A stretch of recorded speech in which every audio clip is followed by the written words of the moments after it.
Y sin más, vamos ya, estáis todos microfonados, vamos a la segunda mesa de debate para abordar la actividad física y el deporte como herramientas de salud e inclusión, ya lo siento, lo hemos llamado así, inclusión para las mujeres, beneficios, barreras, políticas sociales, recursos y acciones de mejora. Una mesa que también, un espacio que también va a dar para mucho. Invitamos al escenario, ¿quién está microfonado?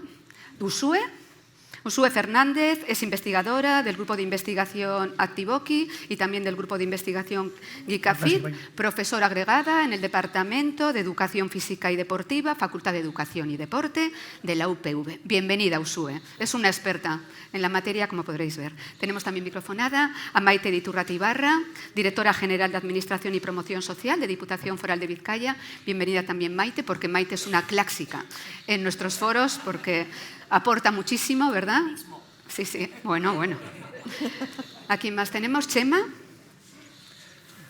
Chema Alonso. Nuestro único hombre ponente. No está mal, ¿verdad? Presidente del Bidaidea Bilbao BSR y de la Fundación Sayatu, que tiene un gran conocimiento y le gusta mucho estar rodeado de mujeres y tiene mucho conocimiento del ámbito deportivo y de las paralímpicas, y ahora nos va a contar. Y nos trae unos datos muy interesantes, me has avanzado, ¿no? El tema es que estoy porque Xavier no se quería quedar muy solito aquí, ¿verdad? Sí, siempre estás en nuestros foros también. Es verdad que a veces en el otro lado, pero siempre estás. Muchas gracias por venir, Chema. ¿Y quién nos queda? Sí, Izaskun Elorduy, fisioterapeuta de Mutualia y también muy cercana a Gaitus Sport por otros motivos. Y de Acambi, esto es muy curioso, iba a estar, como veréis en el programa, la presidenta de Acambi, que está también en el público, pero nos va a acompañar Belén. Por un cambio interno de última hora y no les vamos a preguntar por qué. Así que cuando quieras, Belén. Las cosas de casa se quedan en casa. Así que... Yo sí que quería, más agradecer a los participantes de esta mesa, agradecer a las entidades que antes hemos comentado, que hemos hecho un estudio, ¿no? Sí, sobre la participación de la mujer con discapacidad en el espacio de actividad físico-deportiva en Euskadi, ¿no? Y hemos participado 13 entidades y personas para el desarrollo de ese estudio que hemos liderado, que ha liderado en este caso mi compañera Sheila. Pues bueno, agradecer porque gracias a esa participación, ¿no? Que de hecho Rocío y Ainhoa han sido protagonistas de ese estudio, pues que es importante, ¿no? La participación en esos estudios que a veces se hacen engorrosos en cuanto a y laboriosos, lo que es el desarrollo del estudio, pues bueno, es importante porque a partir de ahí empezamos a generar conocimiento. Y bueno, pues un poquito el espacio de reconocimiento y agradecimiento por parte de Gaitus Sport a las entidades y personas participantes. Xavi, comienza con las preguntas. Bueno, ahora en esta mesa, en la anterior mesa hemos tenido un poco la situación, o la idea era abordar el contexto social de la mujer con discapacidad, ¿no? De una perspectiva, una mirada global. Claro, nosotros trabajamos en el ámbito de la actividad física y el deporte y sobre todo trabajamos en el proporcionar recursos de apoyo para la participación, ¿no? El acceso a la participación de este colectivo de una manera normalizada a la actividad física y el deporte. Entonces, en esta segunda mesa queríamos ahondar y que sea protagonismo, ¿no? de la actividad física y el deporte. Y para eso, bueno, pues que quería lanzar, ¿no? Y al hilo del estudio y desde nuestra experiencia en Gaitus Sport nos cuesta encontrar datos en relación a la práctica físico-deportiva de las mujeres con discapacidad. Y antes hablábamos en la anterior mesa de datos que nos daban una fotografía sobre progreso, ¿no? Aunque quedaba todavía camino para buscar puntos de equilibrio. Nos hemos encontrado la dificultad de acceso a estos datos. Es decir, desde el punto de vista de la investigación nos hemos encontrado con muchas dificultades. Igual porque no las hemos encontrado o porque una de las hipótesis es que no hay o que no ha sido motivo de estudio de la comunidad científica, ¿no? No ha sido ámbito de interés, ¿no? Entonces, bueno, yo para empezar quería lanzar a Usue cómo está la investigación sobre las mujeres con discapacidad y la práctica físico-deportiva. Muchas gracias de antemano a todas las personas y por la invitación. No sé, si queremos ver el vaso medio lleno o si lo queremos ver medio vacío. Pero yo sí que quería empezar de poner el zoom un poco más arriba, que es que todo el mundo sabe de deporte. Esa es la premisa que tenemos en nuestra sociedad. Entonces ya, ser una mujer que investiga en un entorno tan masculinizado hegemónicamente, siendo mujer, haciendo investigación social, pues ya estamos ante una persona que igual no es tan habitual en nuestro entorno, ¿sí? Entonces voy a hablar un poco desde mi experiencia como académica, desde mi experiencia como profesora investigadora en la Facultad de Educación y Deporte. Por la calle escucharéis en IBEF, pues allí mismo es donde yo actúo. Sí, existe investigación. Yo creo que esa es la primera respuesta, pero luego es como una matriusca. Y una matriusca tiene muñecas de diferentes dimensiones y hay que ir muy al fondo para llegar hasta la última, que es la más pequeña de las hermanas. Entonces, en el ámbito deportivo se hace poca investigación social. Cuando digo investigación social me refiero a acudir a entrevistar a la gente, a conocer sus experiencias, a tener una relación directa y conocer de primera mano cuál es su realidad, que es fundamental para después querer intervenir sobre esas realidades, ¿sí? Hay investigación sobre mujeres deportistas con discapacidad. Voy a utilizarte, Naya, si me lo permites, de gente que va a los Juegos Paralímpicos, y hay investigación para saber cuáles son los parámetros físico-fisiológicos que dan mayor resultado para que ese perfil sea bueno para que pueda llegar a Los Ángeles 2028 con tal volumen de oxígeno. Existe más. Entonces, el deporte es un espacio muy masculinizado. El deporte está más arraigado socialmente, por lo menos en cuanto a la visibilidad, en la competición, no tanto en el ámbito recreativo, de ocio, de deporte para todos y todas, si queréis. Y ya ahí, si empezamos a incluir transversalmente la perspectiva de género, pues ya estamos un poco más en el fondo. No sé si ya estamos encima o por debajo del agua en el iceberg. Entonces, y si ahí ya, desde la perspectiva de género, estamos analizando una estructura patriarcal de una población que está doblemente estigmatizada, pues hay menos. Pero también me parece importante que igual, por lo que le he escuchado antes o por lo que he interpretado de la entrevista que habéis realizado a Naya, ¿no? Igual puede ser muy diferente investigar sobre natación, que puede ser un deporte un poco más equitativo en número de personas que realizan a nivel de ocio, o investigar sobre pelota vasca, que es sobre lo que yo hice una tesis doctoral, teniendo la oportunidad de entrevistar a una mujer que jugaba en silla de ruedas en un equipo de todo hombres. Bueno, sus citas son muy enriquecedoras y a la vez dan para reflexionar, ¿no? Porque decía, todo es paternalismo. O sea, parece que hasta no puedo ir a por la pelota, porque soy la única en un grupo. Entonces, ¿existe? Existe. ¿Existe lo suficiente? No. ¿Existe o ha ido aumentando en una, digamos, línea gradual? Tampoco. Yo creo que en la academia todavía pues, sigue siendo un ámbito muy invisibilizado, que algunas decidimos que sí que hay que hacerlo y entonces es más una decisión personal o de un grupo de investigación porque queremos hacer que nuestras investigaciones lleguen a la pista, creo que decía antes Isabel, ¿no? Porque muchas veces en la academia nos quedamos teorizando o creando conocimiento, pero luego no se divulga, entonces creo que ahí también generamos una brecha. No sé si Chema, en relación a datos, ¿no? Que venía, comentaos. Jolín, datos. Fíjate, estaba hablando antes con Carmele, que es nuestra diputada emérita. Sigue siendo nuestra diputada, aunque hace ya diputada del Parlamento Vasco, ¿no? Desde hace 2 o 3 legislaturas creo que no estás, pero es que como hay tan pocas mujeres con discapacidad que nos representan, pues es emérita. Carmel es una y ella me institución decía, con mi queja de las dificultades que hay para incluso prepararse una mesa redonda como esta con bases cuantitativas. Y decía con una lucidez habitual, dice, es que estamos opacadas. Es que efectivamente el mundo de la discapacidad es todavía, incluso en las estadísticas oficiales, un segmento que no hay que tener ni consideración.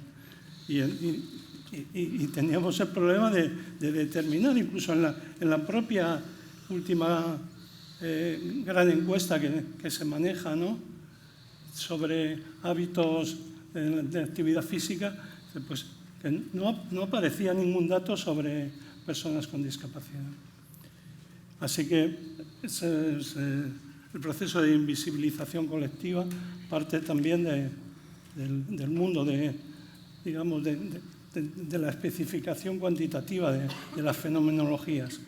Y en esto pues estamos lejos, aunque claro, vosotros los que vivís en un entorno así tal vez docente y de investigación, tenéis fuentes que igual el común de los mortales no tiene, pero efectivamente a mí me ha costado muchísimo a lo largo de toda mi vida, cuando he querido enunciar un problema, es cuantificarlo. Y es que no estamos en las estadísticas oficiales más que marginalmente. Pero bueno, hay datos, claro, hay datos. Maite, que está deseando hablar, que le estoy viendo. En el estudio que ha citado Xavi anteriormente, hemos identificado barreras que encuentran las mujeres con discapacidad en el acceso a la práctica de la actividad física y deportiva. Barreras internas, pues como pueden ser la propia discapacidad, competencias, falta de confianza, barreras externas, sociales o actitudinales, como masculinización en el deporte, que comentaba antes también Andrea, por ejemplo, Ainhoa en la práctica del surf, ¿no?, que encontraba un ambiente masculino. Dificultades para encontrar personas del entorno para que te acompañen, o sea, para practicar actividad, ambientales o contextuales, como falta de oportunidades, barreras económicas, material caro también. ¿Identificas tú alguna más desde tu experiencia? Que tú tienes también una amplia experiencia en mujer y discapacidad. Cuéntanos. Hombre, barreras hay muchísimas. Yo creo que a lo largo también en la mesa anterior ya se han ido comentando. Hay muchas cuestiones que son transversales. Pues esa rediscriminación constante de una mujer con discapacidad, no solo para la práctica deportiva, sino para otras muchas cuestiones. Y sí que creo que una de ellas, quiero decir, es que están invisibilizadas, pero primero por ser mujer.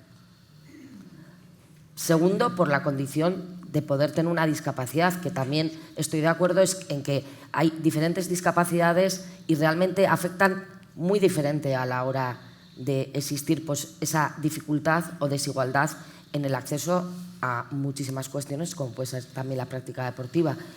Entiendo que, por ejemplo, se están poniendo igual más medios materiales para adaptar en determinados deportes para que una persona con discapacidad, por ejemplo, física, pueda tener o ser más accesible a practicar ese deporte, pero entiendo que hay otras discapacidades en las cuales pues tal vez no se están poniendo, pues no sé si porque realmente igual no es algo material lo que se necesita para que esa mujer pueda hacer esa práctica deportiva, sino que hay otras cuestiones en las que tenemos que trabajar y creo que en eso pues individualmente las personas, pero también las administraciones, tenemos que ser capaces de detectar cuáles son esas necesidades para que determinados colectivos dentro de la discapacidad y en el caso de las mujeres, pero también de los hombres, puedan hacer una práctica deportiva que no tiene que ser en competición, sino cualquier práctica deportiva, porque a veces hablamos solo de esos casos de personas que igual quieren estar en competición, pero también tenemos que ayudar a todas esas personas que, pues bueno, ver cuáles son esos apoyos para que puedan hacer una práctica deportiva saludable diaria como actividad física. Una actividad física. Usue, ¿tú identificas alguna barrera más de las que he mencionado? Seguro que sí. Lo que a mí me interesa es ver cómo se relacionan ese tipo de barreras. Es decir, yo creo que está bien clasificarlos como barreras, si queréis, bueno, nosotros utilizamos desde hace algunos años el modelo socioecológico de Sales y colegas, que es realizar un análisis multifactorial de cuáles son todos esos factores y cómo se interrelacionan entre ellos. Porque yo creo que una cosa es identificarlas, pero esas barreras no son islas sueltas del océano, están totalmente interconectadas. Entonces, yo creo que es muy importante analizarlos desde esa perspectiva multifactorial o multinivel que decía antes, creo que miren, es decir, porque no es por sacar fallos, ¿vale? Pero ya que me habéis preguntado, si decimos que es una barrera interna, ¿no? La competencia que tiene esa persona sobre su capacidad o habilidad motriz, estaréis, creo que, de acuerdo conmigo en que esa generación de esa identificación, de esa percepción de que yo no soy hábil o lo suficientemente hábil para hacer deporte, viene de que en la sociedad el deporte está construido como un artefacto que les corresponde a los hombres para que lo realicen de alguna manera. Entonces, yo sí que soy partidaria de que todo se interrelacione y se analice en esa interseccionalidad, porque si no, igual nos perdemos parte de la realidad y entonces siempre se hacen análisis sesgados, ¿vale? Pero igual esa interrelación también es más enriquecedor para el análisis conjunto. Sí, sí, totalmente de acuerdo. Pero me refiero, o sea, el identificar no es un fallo, quiero decir, se ha recogido en el estudio lo que las mujeres han dicho. O sea, no lo valoramos, se ha recogido lo que ellas han dicho. Sí, sí, los he leído. Ah, por eso, y ellas lo han expresado así. Tengo notificación. Ellas lo han expresado así, por eso te digo, o sea, que no es aquí libremente, cada una opina y por supuesto cada una tendrá su propia experiencia, no juzgamos ni valoramos, simplemente se ha recogido en el estudio lo que cada mujer participante ha aportado. No, iba más al análisis. Sí, sí, cómo sí. lo analizamos supuesto, y cómo como ese análisis pero eso no va a habíamos influir entrado. en toda la lectura que hagamos de esa realidad. Solamente eso. Pero vamos, que no es un fallo, ¿eh? Por nuestra investigadora, no es un fallo. Se han identificado lo que las mujeres libremente han aportado en el estudio. Estábamos abordando, o han salido, ¿no? Es decir, empezamos con el relato de Naya, que nos llevaba ¿no? de su trayectoria de vida hasta la alta competición, ¿no? También la apuntaba Usue, ¿no? Sobre los datos de investigación más fisiológicos, más dirigidos a la mejora del alto rendimiento, la mejora del resultado. Sí, pero también, ¿no? en relación con nuestro colectivo hay un binomio en relación deporte, actividad física, salud, ¿no? Que contamos con, bueno, hemos querido representar en esta mesa con dos perfiles, sobre todo cuando hablamos de mujer, ¿no? Y vamos a decir alteración de salud o patología, hay una patología muy directamente relacionada que es el cáncer de mama, ¿no? Es decir, Belén, ¿no? En este caso representada por ACAMI, la asociación, pero también tú como persona que has tenido ese proceso de cáncer de mama y que es practicante, ¿no? de actividad física desde el punto de vista de la recreación, no desde el punto de vista de la competición. Yo sí que me gustaría preguntarte que nos acercaras un poco tu visión, ¿no? Sobre por qué motivación tuviste en su momento, ¿no? de acercarte a la práctica del deporte y qué beneficios te ha repercutido, si te ha repercutido o no. Pues, bueno, Ainhoa dice que empezó con 43 años y yo empecé con 55 años. A mí esto me ha abierto unas puertas que jamás hubiera pensado que se me iban a abrir. No había hecho ejercicio en mi vida, me dediqué a trabajar y a mi familia y estando en Acambi nos vino una oportunidad de hacer ejercicio físico en un barco dragón. Y yo nunca me había metido en el agua ni nada. Tengo, aparte de tener un cáncer de mama, tengo una discapacidad física de un 33%, pero nunca se me había ocurrido. Entonces me metí en un barco dragón y ¿qué me aportó? Pues me aportó autoestima, me aportó confianza en mí misma, me aportó a pensar que podía hacer cosas que jamás me lo había planteado, ¿no? Que es lo que ha dicho Ainhoa, Naya. Y encima, pues en grupo, que a mí me parece súper importante el hacerlo en grupo. El que tú un día no puedes, pero hay alguien que te ayude o que te dé ánimos, que te motive para seguir adelante. El factor de socialización, ¿no? Eso muy es, importante. eso es. Entonces, bueno, yo siempre pienso que cada uno lleva una mochila a cuestas, y yo cuando practico deporte me meto en el agua, dejo mi mochila en el pantalón, me meto y estoy 1 hora entrenando, y cuando salgo esa mochila sigue ahí porque mis problemas siguen ahí, pero pesan menos. Entonces, para mí eso pues ya es un punto muy importante a nivel de salud mental y de emocional, pues también me aporta. Entonces, solo puedo decir cosas buenas de la práctica física. Creo que el ejercicio físico tendría que estar pues para todos, a la mano de todas y de todos.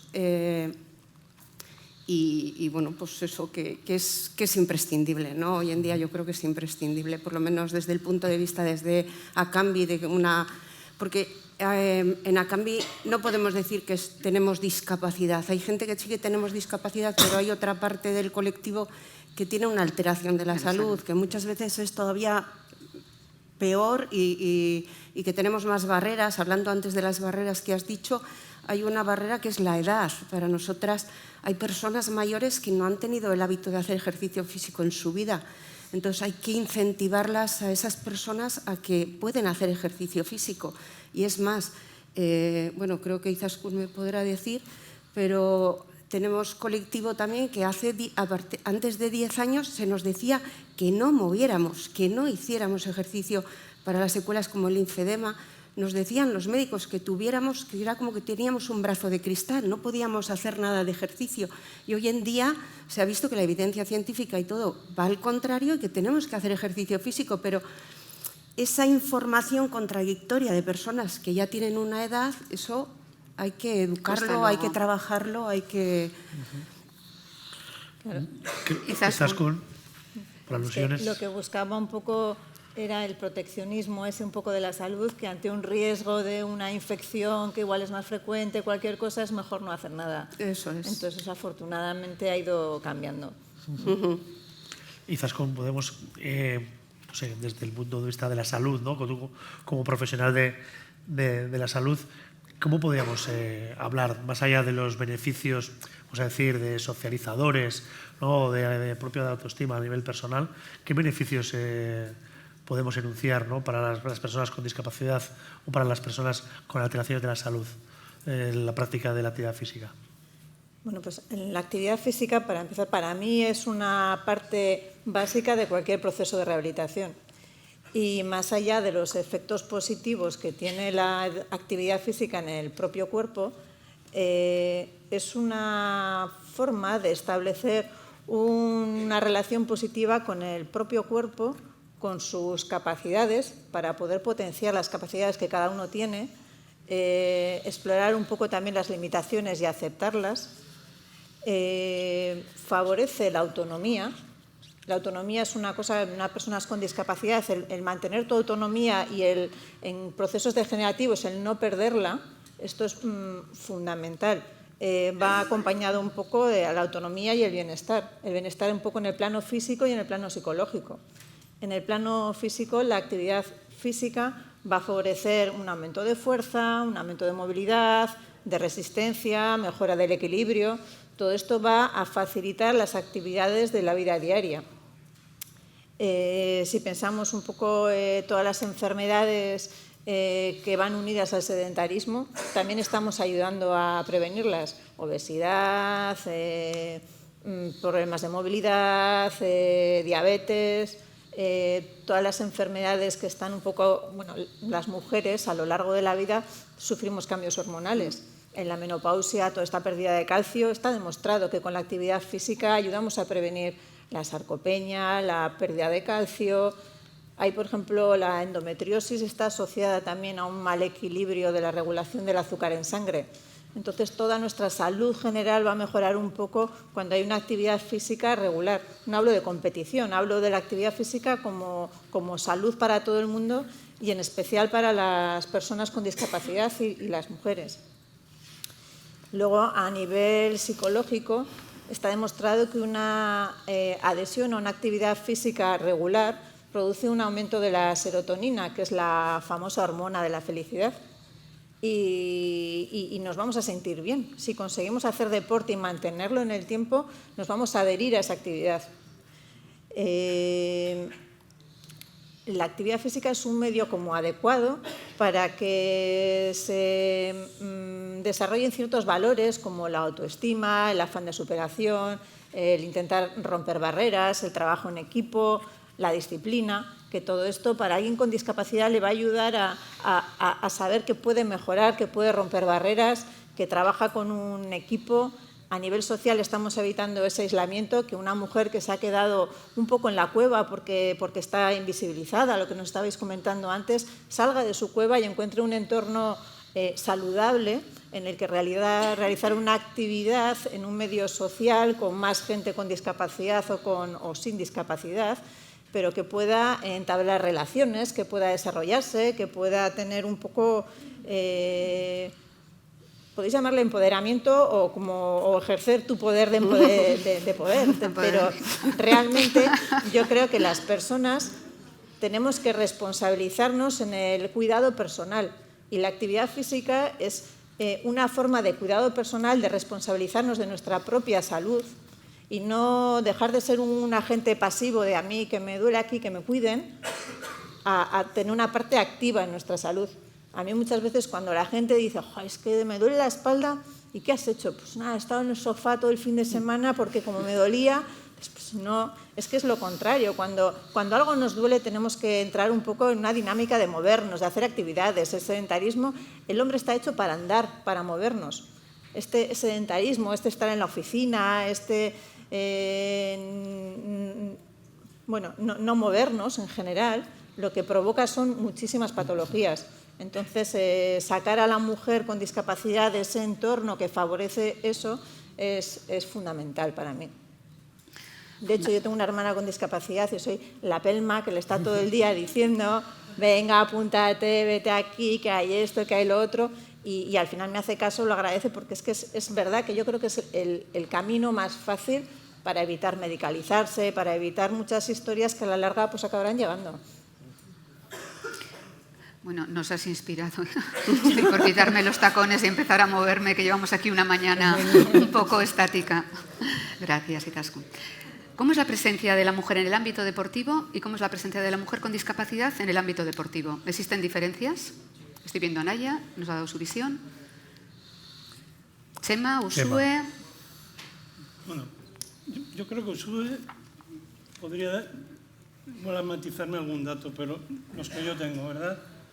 Dices, la encuesta del CIS a la que me refería antes, ¿verdad?, señala como que el 47% de la población a nivel del Estado tiene algún nivel de práctica deportiva, de actividad física o deportiva, ¿no? Y como no tenemos datos en esa encuesta, nos trasladamos al Observatorio de las Personas con Discapacidad, que sí lanza la aproximación de que no más de un 25% de las personas con discapacidad tienen alguna actividad física deportiva, ¿verdad? Y dice, bueno, y hay un diferencial más que importante. No hay una segregación de género en estos datos, pero sí los tenemos en lo que son las prácticas federadas, ¿verdad? Dice, casi el 7% de la población tiene alguna licencia federativa, ¿no? Pues dentro del colectivo de personas con discapacidad no llega al 0,5. O sea, hay un desnivel en esto casi absoluto. Y en los datos que nos ofrece la propia Federación de Deporte Adaptado, nuestra verdad, pues el 20% de las licencias son tramitadas por mujeres, ¿verdad? Bien, esa es la realidad objetiva, ¿no?, de la presencia, digamos, de las personas con discapacidad del deporte y de las mujeres con discapacidad en el mismo. O sea, hay no tanto y no solo barreras para la práctica de la actividad física y deportiva, sino sobre todo, yo lo quiero ver de una manera más positiva, faltan los estímulos necesarios para ello. Yo no veo el mayor problema en una escalera, sino en la ausencia de rampas, ¿no? Pues en esto me parece que eso es lo trascendente, que no hay una estructura de estímulos suficiente como para que los parámetros cuantitativos sean, ¿cómo es eso? Si integradores o... Porque efectivamente coincido con la no ponente anterior en que también nosotros tenemos que cambiar nuestros propios objetivos cuando abordamos la fenomenología de la discapacidad. No sé si es hablar de la inclusión, sino de nuestra capacidad de cambiar las cosas y de cambiar la realidad, ¿no? Y en ese punto, pues efectivamente, tendríamos que enumerar muchas causas que no permiten que haya un comportamiento similar en el conjunto de la población y en el subcolectivo de personas con discapacidad. Uxue, ¿algo que apuntar? No, que es evidente que existe esa brecha de género y que es mayor que en otros colectivos. En otros colectivos. O sea, los datos sí, todos van en el mismo sentido. Está claro. Pero hay cosas curiosas, fíjate, porque efectivamente, y aunque es cierto eso, cuando hay una brecha mucho menor en lo que tiene que ver la participación en competiciones deportivas, digamos, que reúne a la élite, ¿verdad? Mucho menor. Y hay que decirlo, ¿verdad? Y hay que ponderarlo, además. En términos de éxitos deportivos, el éxito tiene nombre de mujer, normalmente. Aunque la participación, y ya refiriéndome al mundo paralímpico, haya habido en algún momento en los Juegos de Pekín, por ejemplo, fueron más las mujeres que hombres paralímpicos vascos que participaron en estos Juegos, ¿verdad? Sin embargo, normalmente ha sido algo inferior, ¿no? En los Juegos de París han sido como el 47% de la delegación vasca eran mujeres y, sin embargo, el 66% de las posiciones de mérito, es decir, medallas y diplomas, han sido conseguidos por mujeres, ¿no? Y yo creo que eso es algo que tampoco está enfatizado en demasía. Claro que tú tienes un poco la culpa, ¿no? Porque o sea, tú te has hartado a conseguir ahí diplomas paralímpicos y de poner el nombre de Euskadi en las posiciones de honor, ¿verdad? Y hay nombres históricos, ¿verdad? Como Sara Carracelas y Yolanda, ¿verdad? Yolanda Martín y Susana y Arce, Marta Arce, ¿no? Que han sido referentes en el deporte paralímpico internacional y que, sin embargo, pues tampoco han sido resaltados ni sus méritos ni sus éxitos como deberían de haberlo sido, ¿no? Y desde luego en la comparativa con los varones sin discapacidad, pues es insultante casi la comparación. No, solamente quería añadir que es real que muchas veces el éxito lo consiguen más las mujeres, pero ahí hay otro factor social muy interesante de estudiarlo, que nos daría también para otro foro, si queréis lo apuntáis, que es que las mujeres que han llegado a esos niveles de rendimiento han superado un montón de obstáculos, han tenido mayores dificultades y entonces su nivel de perfeccionamiento es mayor. Entonces, bueno, podríamos analizarlo también desde esa perspectiva más transversal y no solamente quedarnos en los porcentajes, que también son señalables, ¿eh? Y han tenido que ser mucho más exigentes, con mucho más trabajo probablemente que en la misma situación un hombre. Sí, porque la socialización de una mujer deportista y de un hombre deportista no es lo mismo a ciertas edades. A uno se le dice intenta ser futbolista del Athletic, o a alguna también se le dirá, pero muchas veces se le dice estudia y después haz deporte. Bueno, interesante, ¿no? Los testimonios y las aportaciones en relación a la presencia de la mujer con discapacidad y en el ámbito deportivo. Siguiendo un poco con el tema, por supuesto, ¿no? Quería lanzar a la mesa sobre qué acciones, qué iniciativas, ¿no? podemos incentivar o realizar para conseguir un aumento de esta participación de la mujer, yo diría en la práctica de la actividad física y también en hábitos saludables, ¿no? que es un poco la referencia que nos daba Izaskun, ¿no? Yo no sé, sobre matizar qué acciones, qué iniciativas podemos incentivar. Maite. Yo creo que la primera, y antes también se ha comentado, es individualmente.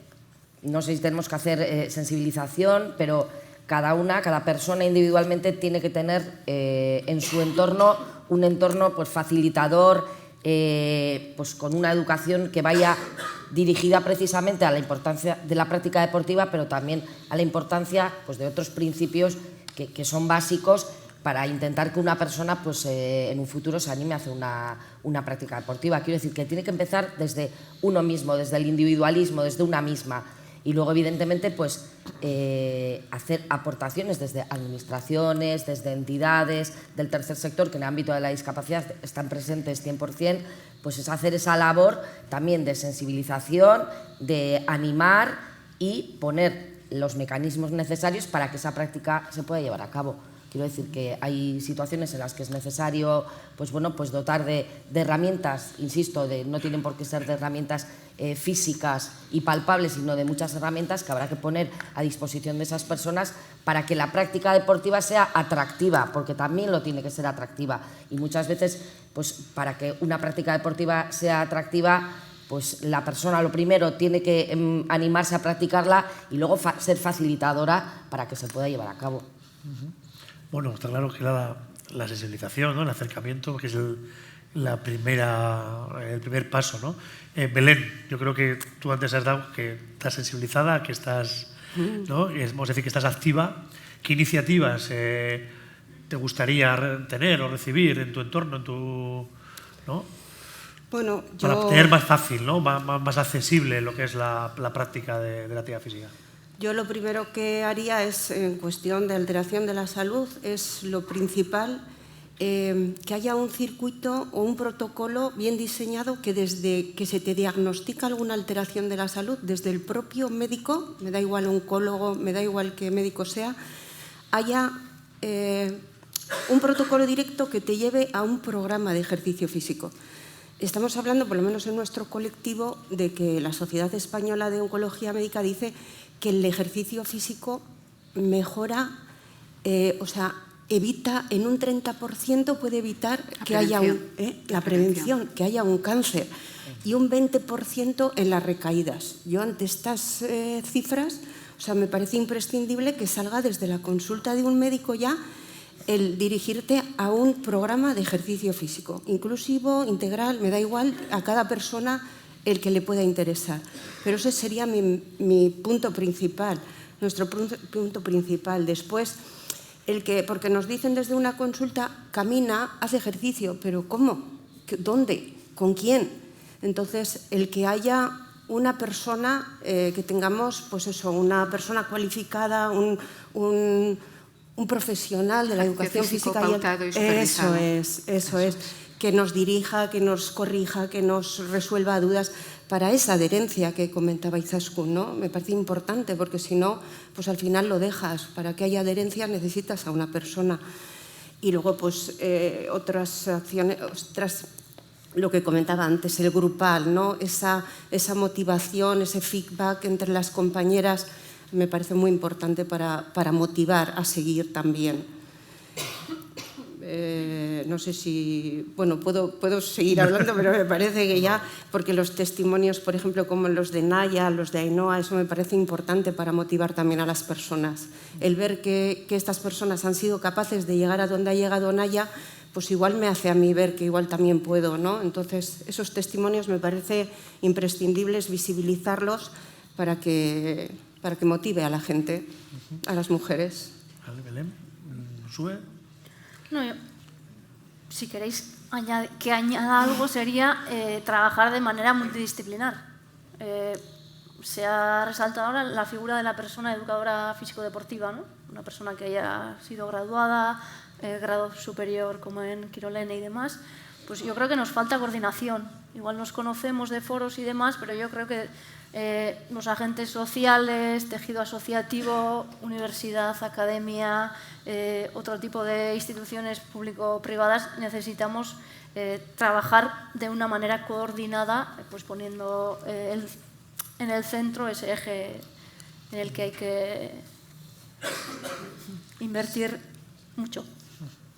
No, la coordinación de agentes, ¿no? Siempre hablamos. Sí, el trabajo en equipo, ¿no? Trabajo en red. Yo creo que el apunte de Ursúe es importante porque más allá, ¿no?, de hacer acciones puntuales, ¿no?, es decir, como se le da forma a todo de una manera holística, ¿no? Es decir, que es un poco la palabrota que está de moda, ¿no? Es decir, pero que sí que tiene mucho que ver cuando hablamos de estas cuestiones que afectan de una manera multifactorial.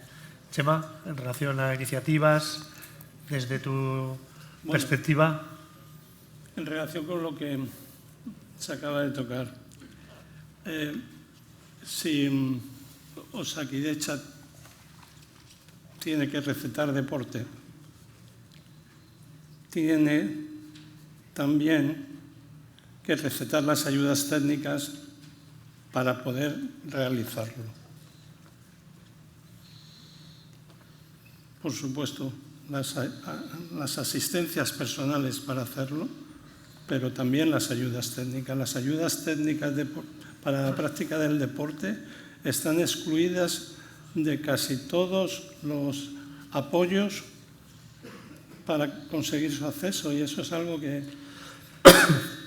fíjate que hemos evolucionado para bien en cantidad de órdenes, ¿verdad?, en relación también a la problemática de la discapacidad, pero seguimos ahí sin ver que determinadas ayudas técnicas facilitadoras de la actividad física no son consideradas prioritarias en absoluto, ni por los servicios sociales, ¿verdad?, ni por Osakidetza. Yo creo que eso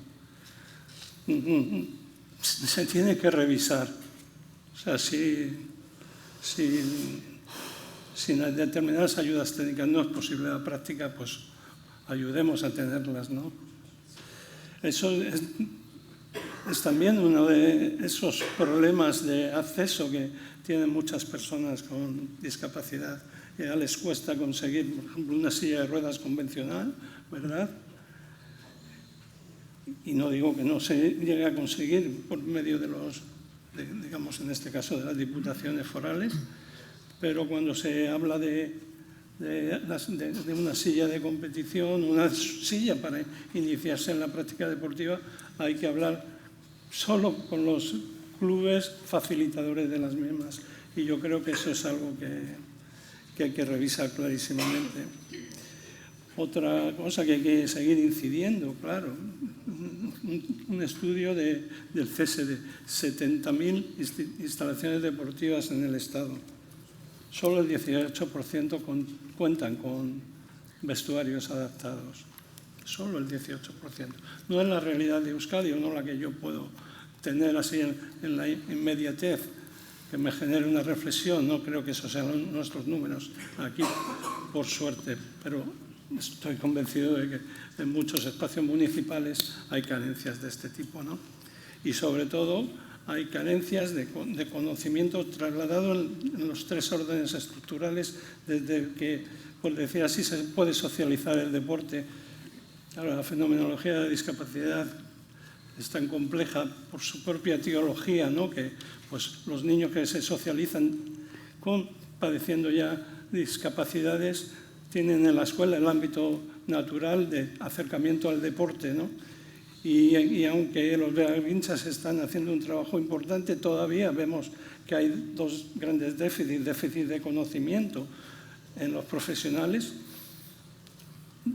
Tengo que decir que hemos avanzado también, porque al menos en el deber ser, en el objetivo final, yo creo que ya no hay cuestión en las prácticas inclusivas, sino hay cuestión en la necesidad de conseguir los recursos para poder facilitarlas. Pero efectivamente todavía hay que reforzar el área del conocimiento. Pero en el campo de las personas con discapacidades sobrevenidas, que entramos a la discapacidad desde los hospitales, ahí vemos unas carencias tan absolutas, hay tanta negación de la posibilidad de la actividad física deportiva como herramienta de rehabilitación primaria, que nosotros seguimos sintiendo un enorme déficit en la falta de apoyo del mundo. Singularizo en Osakidetza, ¿verdad? Pero, porque es el servicio público. Pero yo creo que ahí se tiene que hacer un esfuerzo más que importante, ¿no? Y luego las asociaciones de personas con discapacidad, en tanto que, bueno, muchas de ellas, no solo receptoras, por decir así, de los impulsos de las propias personas, sino también constructoras de servicios. Bueno, estamos pues más que dejados, ¿verdad?, en cuanto a recursos profesionales y materiales para poder introducir a las personas en una práctica deportiva. Digo, en relación, ¿no?, para dar un matiz desde el espacio sobre Osakidetza, a mí sí que me gustaría poner sobre el espacio sociosanitario, ¿no?, porque muchas veces estamos en zona de grises, que no sabemos en qué ámbito nos movemos, ¿no?, si es rehabilitación primaria, secundaria, si es contexto comunitario, ¿no? Yo aquí, aprovechando que tenemos a Maite de Diputación y a Ana Belén desde Gobierno, decir, bueno, pues sí que necesitamos un poco el reordenamiento de ese espacio sociosanitario, que creemos que puede ser un poco el enfoque de todo este, ¿no?, de reclamación de iniciativas. Y una última pregunta para no irnos mucho de tiempo, porque no podríamos quedarnos aquí. ¿La práctica físico-deportiva puede ser una herramienta útil para la transformación social en términos de igualdad? Esta va para todas ya. Vale, yo me atreveré a unir con la de las redes sociales y los medios de comunicación. Sí, como la hemos abordado antes, si tenéis algo porque creo que tienen mucha relación, o por lo menos tiene mucha implicación en lo que puede ocurrir después, ¿no? Hay dos estudios que se hicieron desde el Gobierno vasco, desde la Dirección de Deportes, que se analizó cuál era la presencia de las noticias donde aparecían mujeres deportistas, tanto en el año 2015 y el 2016, sin hacer ninguna estratificación si tenían alguna discapacidad o no. Y las noticias no llegaban al 6%. Al 6%, incluyendo las clasificaciones de los lunes que salen de la Liga de las Mujeres. A las oficiales. O sea, eso se incluía como mención al deporte femenino. Entonces, creo que nos cuesta encontrar esas noticias, y a mí por lo menos yo hago a veces ejercicios, digamos, de investigación-acción en el día a día. Cojo diferentes medios de comunicación y digo, ¿cuántas noticias hay de mujeres? Y no me dan las cuentas. Y es un buen ejercicio para testar, ¿eh? Lo vamos a copiar. Y en relación a si podría ser, creo que podría ser. Pero sí que soy crítica en el sentido de que el deporte no es bueno de por sí. Siempre se relaciona el deporte con valores positivos. Yo creo que el deporte es bueno en algunas condiciones, en algunos espacios, con crear espacios no excluyentes, equitativos, positivos, pero hay que crear ese contexto. Creo que será bueno si se crea ese contexto. Si se crea ese contexto equitativo en el que sea el reflejo de cero desigualdad, que sea un espacio de cambio y se garantice la igualdad de oportunidades o la igualdad de condiciones. Y creo que hace falta mucha visibilización de referentes, otras personas, y a su vez introducir e impulsar políticas en todos los contextos, tanto en el competitivo como en el recreativo, como en el más de salud, ¿no?, para que las personas en riesgo de vulnerabilidad pues dejen de estar en esa situación. Pero creo que puede ser, pero de por sí no lo es. Pero con matices, sí. Ha quedado claro. Maite, ¿seguimos? ¿Hacemos la...? Bueno, después de lo que ha dicho Uxue, poco más puedo decir, ¿no? Es verdad que como hemos ido comentando, pues todavía hay muchísimo que hacer, pero hombre, yo creo que la práctica de la actividad física pues es bueno para todos y para todas, y evidentemente puede ayudar en muchísimas cuestiones, como también, por ejemplo, puede ser en la igualdad, pero hay mucho que hacer por supuesto, no hay más que ver a veces en redes sociales, que son muy malas, y ya lo hemos dicho, que últimamente está muy de moda y es maravilloso que a los 40 los hombres hagan deporte y se gasten un dineral, y hay muchos vídeos virales de todo lo que se gastan, me voy de running y me compro playeras y todo y me pongo de arriba abajo, pero en cambio, cuando es lo mismo, en el caso de las mujeres, pues ya no hace tanta gracia y no se hace como chiste, sino que es como más como una crítica. Entonces sí que creo que tenemos mucho que hacer, y las redes sociales, pese a ser buenísimas y nos van a ayudar mucho, creo que tenemos que aprender a utilizarlas y sobre todo a filtrar y ser inteligentes a la hora de saber pues bueno, equilibrar toda esa información, y en eso también los medios de comunicación nos tienen que ayudar, nos tenemos que apoyar, tenemos que ser suficientemente inteligentes para saber si lo que vemos es cierto, no es cierto, si lo queremos comprar o no y si se está vendiendo bien o no. Entonces ahí tendremos que saber hacer un buen uso. Muy bien, gracias, Maite. ¿Izaskun? Yo creo que para que la actividad física nos cale, tiene que tener mayor presencia, mayor peso en la educación desde que somos muy pequeños, para que, imagínate que luego te llega una discapacidad sobrevenida y no busques la actividad física como un tratamiento que te lo pone el médico, sí, como una solución, sino como una necesidad. Porque tú tienes la actividad física ya en tu vida y necesitas de alguna forma hacer una actividad física que se adaptará a tu nueva situación, pero tú ya tienes esa necesidad. Entonces, para que eso se haya creado, pues tiene que haber un ambiente lúdico. Sí que es cierto que la actividad física, pues a nivel escolar, tendría que ser accesible para todos los niños. Ya va habiendo programas en los polideportivos municipales para que los niños con discapacidad tengan unas actividades físicas. Pues para mí es un trabajo desde abajo para que la actividad física tenga mucha más presencia y luego a partir de ahí intentar adaptar para que todo el mundo pueda entrar. Muy bien. Chema, gracias, Izaskun. Así como el deporte, yo creo que está más que afianzado culturalmente, ¿verdad? Cuando se analiza como un espectáculo, no está tan entronizado cuando lo observamos desde la práctica, ¿no? Y yo creo que las grandes diferencias en el contexto internacional y las grandes referencias de buenas prácticas en esto en otros países hablan del proceso de culturización profunda, ¿no? de la propia práctica. O sea, yo creo que está perfectamente apuntado ahora, ¿no? Cuando traslademos a una parte casi de la actividad cotidiana nuestra, la práctica de deportes desde la más tierna infancia, pues seguramente conseguiremos que incluso dentro de nuestro colectivo el hecho del acercamiento a la actividad física no sea algo excepcional, ¿no? Y claro, en el proceso de culturalización, evidentemente, aparte de las cuales están los medios de comunicación, sí, ahora las redes sociales, las redes han permitido romper el monopolio de la emisión, ¿no? Y nos sitúa a nosotros como elementos soberanos a la hora de la captación del discurso. A mí me parece eso algo increíble. Todos nosotros podemos ser emisores y todos nos hemos convertido en transmisores. Con públicos más o menos en lo cuantitativo también enfatizables, ¿no? Porque al final todos tenemos nuestras web y nuestro Facebook, nuestros Instagrames y llegamos a 1.000 o a 1.200 personas.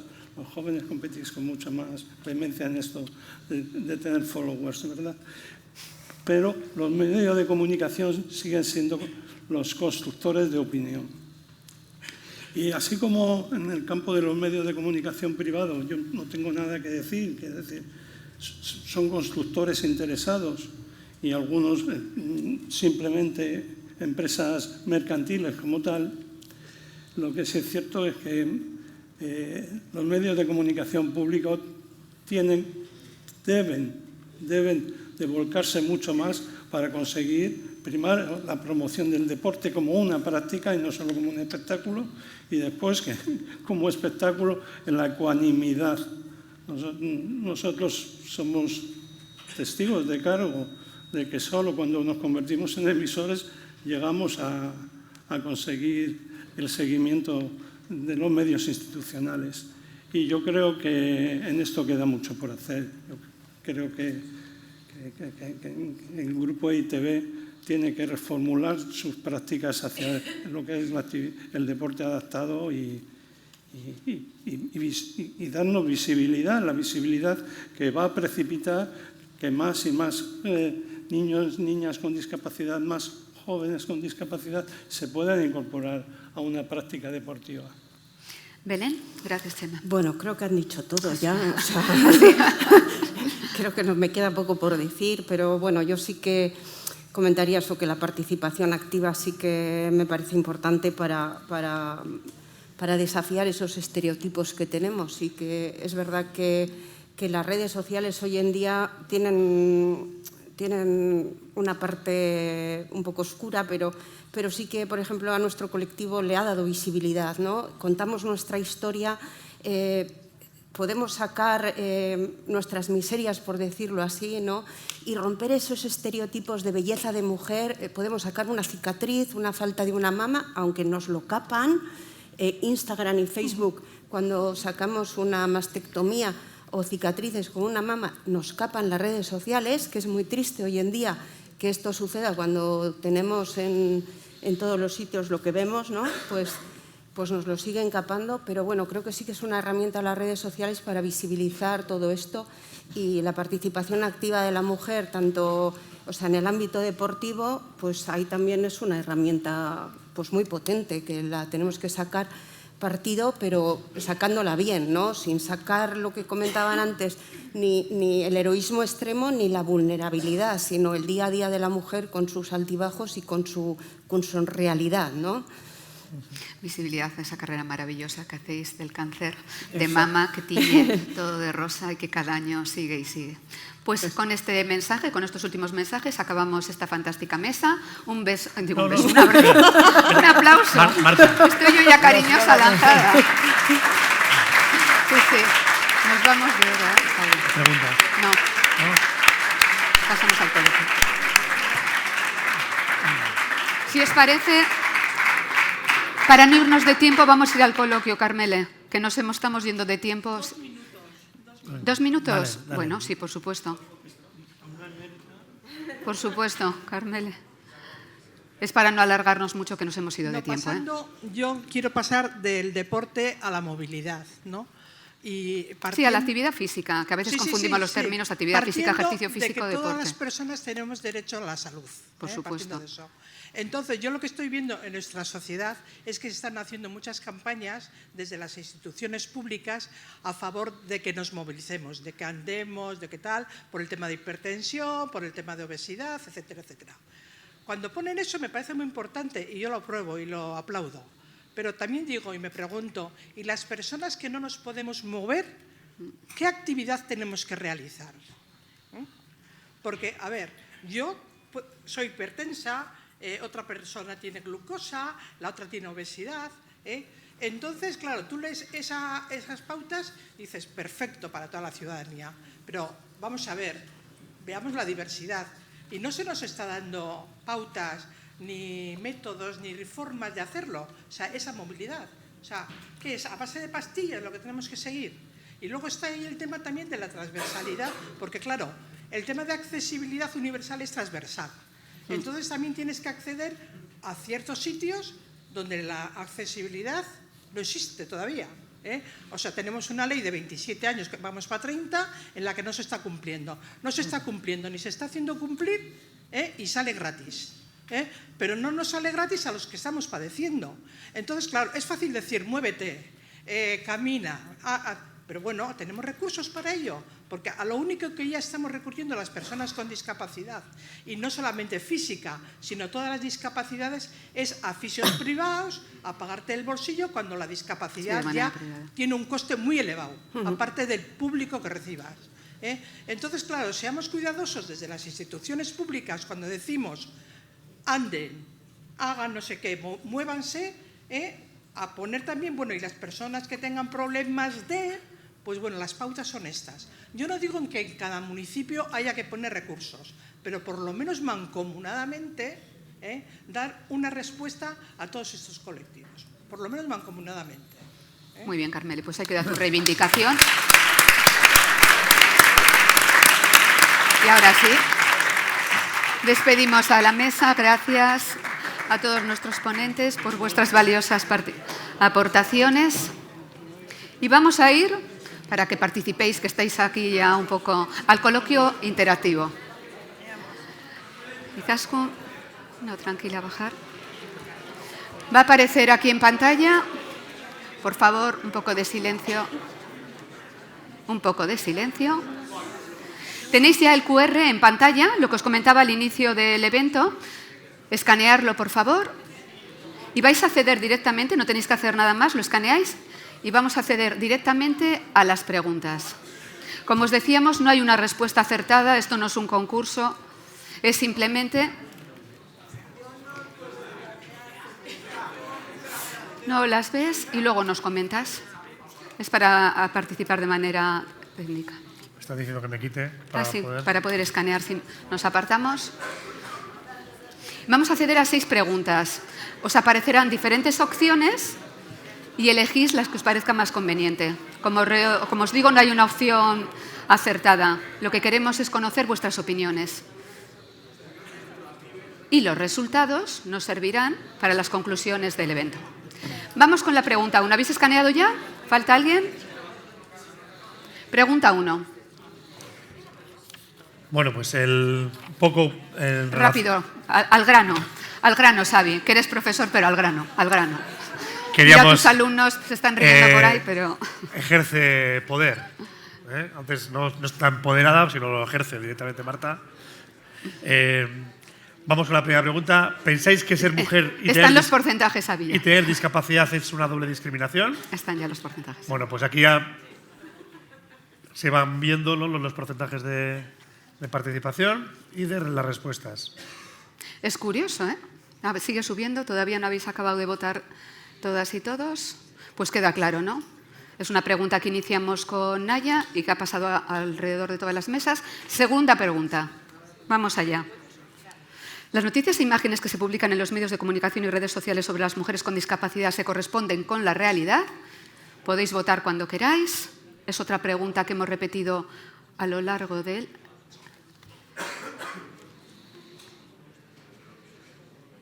Siguen subiendo los porcentajes, pero creo, sí, la respuesta más votada va a ser que no. Bueno, no, se está igualando, ¿eh? O en la minoría de los casos, ¿no? Es decir, o en la minoría de los casos. Que sí que tiene que ver un poco con el lado... Se está moviendo el rosa y el amarillo, pero yo creo... sigue el amarillo. Sobre todo tiende a... Que sepáis también que a través del streaming están votando también, ¿eh? Pues así... un empate técnico, ¿no? Y en la minoría de los casos. Vamos ya con la pregunta 3. ¿Cuáles son, en tu opinión, las principales barreras con las que se encuentran las mujeres con discapacidad para la práctica de las actividades físico-deportivas? Y dábamos la opción A, la propia discapacidad, la opción B, personas con las que compartir la actividad, C, apoyos y recursos para poder realizarlas, D, barreras económicas y E, falta de motivación. ¿Estáis votando ya?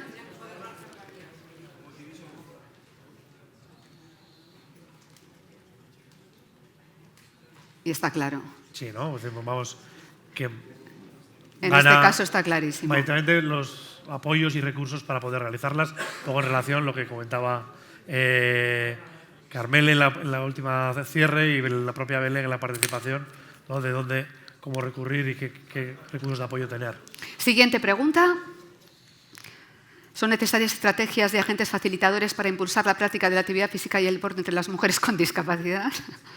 Estaba lanzada.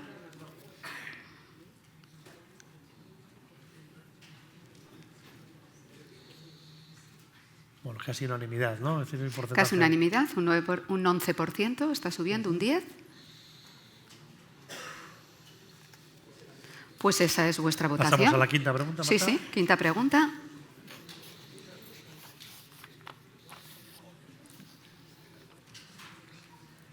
¿Qué agente facilitador crees que tiene el mayor impacto en la participación de mujeres con discapacidad en actividades deportivas?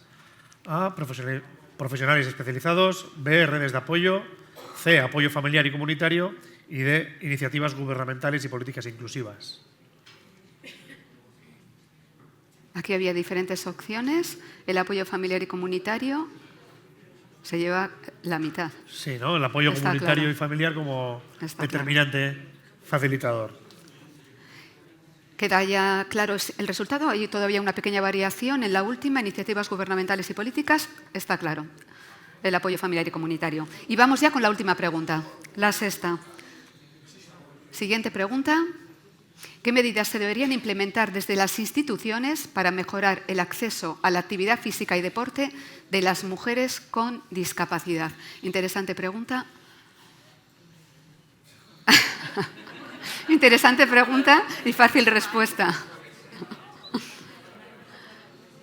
Fácil respuesta. Está clarísima, ¿no? Hacen falta muchas medidas, todas las anteriores, claro que sí.